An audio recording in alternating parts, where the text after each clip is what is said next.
In the very first chapter of the Tanya, we asked a question. And the question was that the Talmud teaches us that before a soul comes down to this world, the soul makes an oath. And the oath is that I will always try to be the tzaddik, the perfectly righteous person. However, even if, and then I'll never try to be a rasha, I'll never try to be the sinful, wicked person. However, even if the whole world proclaims about me that I am a tzaddik, a perfectly righteous person, I should always assume about myself that I am karasha, I'm like the wicked person. Why? And we asked two questions. Number one, that seems to stand in contradiction to another clear teaching in the Mishnah that says a person should never assume themselves to be a rasha. So it's a contradiction between the texts. But more than just a contradiction between the texts, it's a very difficult passage to understand. If a person is always going to assume to themselves and tell themselves, I'm a rasha, I'm a wicked person, I'm a sinful person, I'm a failure, that's really unhealthy. That'll cause one of two things. Either that'll make you very depressed because no matter how hard you try in life, you're always a failure. And when you become depressed, you're never going to be able to be on top of your game, serve God, practice, exercise your life with joy, with happiness, with confidence, which you are supposed to. Or it'll make you very apathetic. I'm anyways a failure. No matter what I try to do, it never works out. So I don't care anymore. Right? You stop caring to try to be good and righteous and do the right thing. So what does it mean to always have to consider yourself like the rasha? So in this chapter, after 12 chapters of studying Tanya, the Alter Rebbe is finally going to answer that question. But first, a bit of background and the final explanation for in this chapter. We have studied the three kinds of people. There's the tzaddik, the perfectly righteous person who, not in a legal sense, but in a spiritual identity sense, is somebody who is completely controlled by their godly soul. There is no trace of any influence of the animal soul at all, not in their heart, not in their mind, not in their behavior. There's the rasha. The rasha is somebody who's pretty much controlled by the animal soul. So the animal soul is very powerful, enough to influence them in ways to actually not just to feel and think about sin, but actually perform sin. Whether it's somebody who does that regularly, so they're very big rasha and common, often rasha, or even on occasion, and then once in a while you slip and you become the rasha. The Benmeleh is the intermediary person who we said within them the two souls are very much alive. The animal soul is very much alive, presenting constant challenges and impulses and messages to feel and to practice sin, self-gratification, and all kinds of desires and pleasures of the soul. However, it's the person who knows how to always regulate and control their behavior, never to actually perform and exercise the sin, to execute the will of the animal soul. Now, how does a person remain in constant control every moment of their behavior, never to make a mistake, never to sin? So we learned that there are two important ingredients. Number one, the recognition that the godly soul is always alive and well within them. It contains within it the natural love towards God, towards the Torah, to that which is real, to that which is right over wrong, real versus that which is not real, just an illusion, that which is important over that which is not important. So there's always that consciousness, always that voice within a person. That itself is insufficient to ensure mastery and control of your behavior, because there's the challenging force of the animal soul all the time. So then we need to employ another important principle, which is how humans are created, that the mind always controls the heart. No matter how much the heart desires to do something which is probably not sensible and only short-term pleasure and gain, but not something that's right and important, and the mind has the power to objectively assess a situation and always know what's real, what's important, what's sensible, what's right, what's holy. So the mind can always control the heart.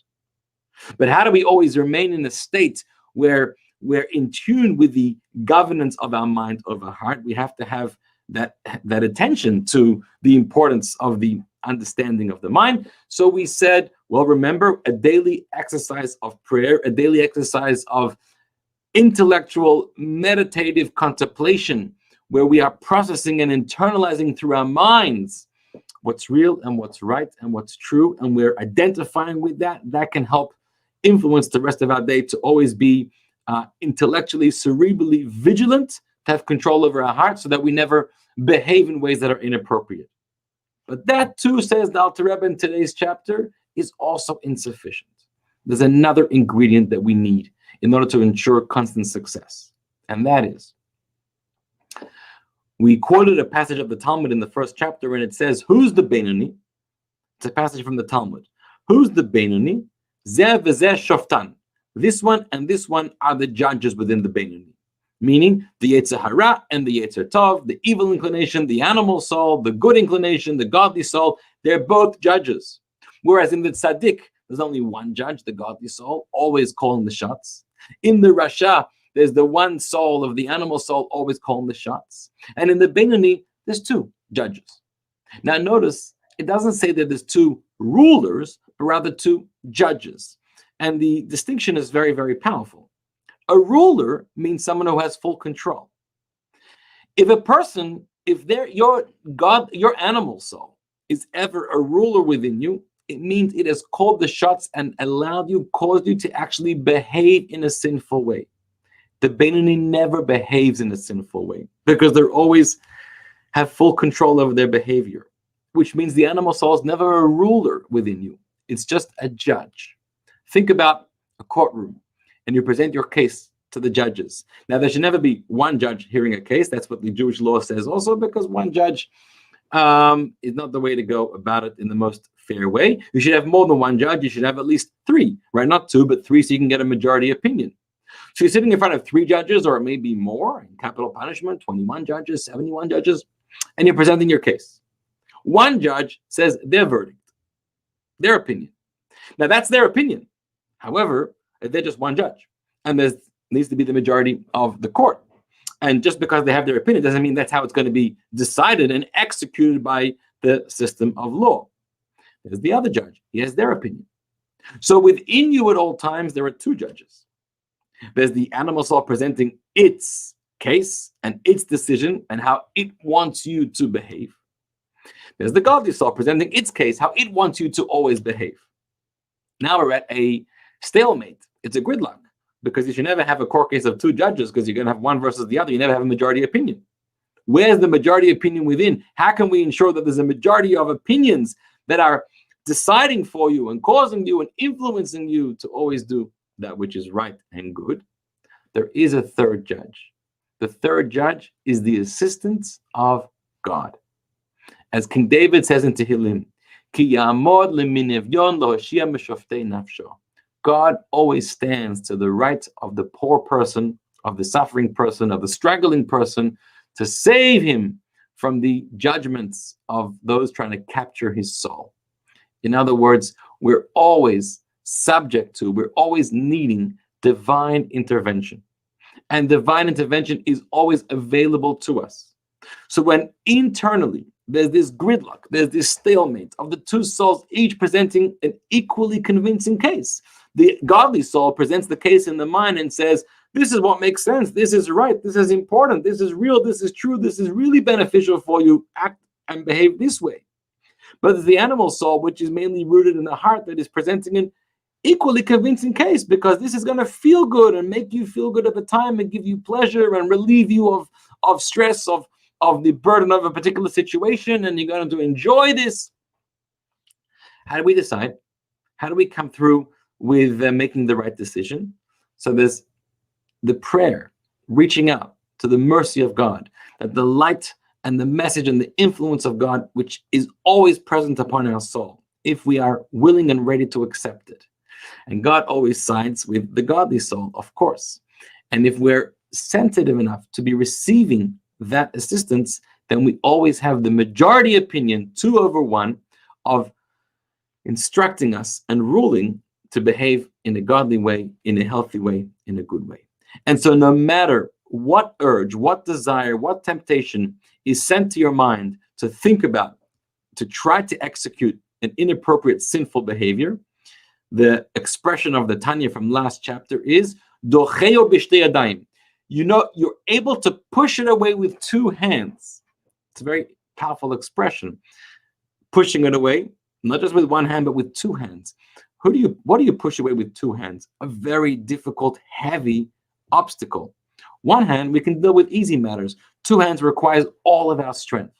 You should know, says the Alter Rebbe, that those challenges and struggles which the heart is always presenting you with is a very difficult one.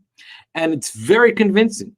And it's very difficult, minute by minute, to be able to tell yourself, convince yourself, no, it's wrong, it's unhealthy, don't do that. It requires two hands, and two hands to push it away. But when you do push it away and you're able to, you rid yourself of the temptation to actually think about this sinful, inappropriate behavior and then perhaps verbalize it, actualize it in actual deed.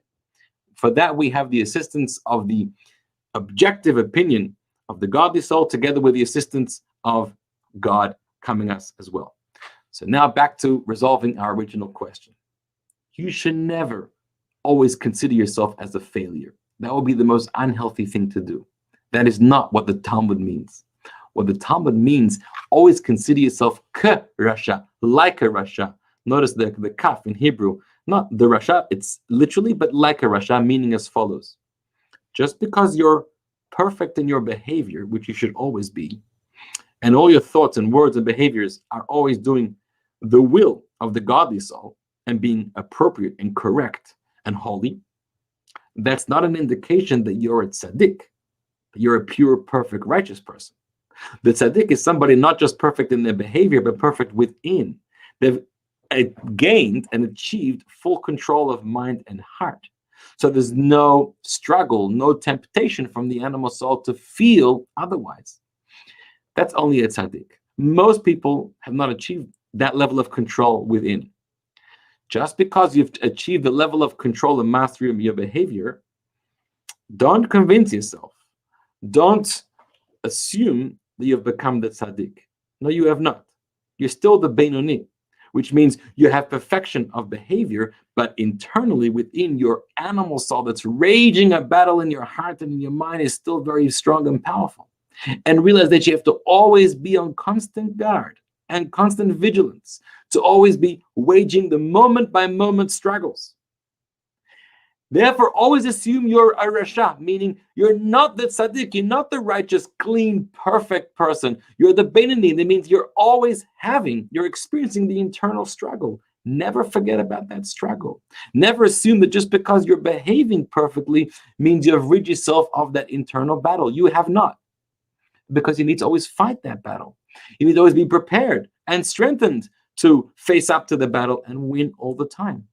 The moment you fall trapped to thinking, just because I'm perfect in my behavior, maybe that means I'm the perfect tzaddik and I've eliminated the animal soul within me, that's a dangerous thought, because then you'll become complacent, a little lazy, thinking, I don't have to be so vigilant and stand on guard anymore because I trust myself. I know that I'll always be doing the right thing. Never trust yourself. The Mishnah teaches never trusting yourself until the day you pass away, meaning don't assume that because I'm perfect in behavior, I'm also perfect within. I'm not. I still have a very strong battle inside of me. And I'm called and I'm needed every moment of my day to stand up to that struggle and to fight it and to bring all my weaponry, my two hands, to push away all those temptations. But I can't do that. And I have the ability because my godly soul is very strong in what it wants to achieve within me. And I have the assistance from God all the time, helping me, creating a majority of opinion of 2/1 in that courtroom within me to execute behaviorally the right thing all the time. But never to forget that I have the raging battle within me, and I always need to be present and alert and conscientious to fight that battle and to win in every circumstance, in every situation, in every moment of the day. God bless you.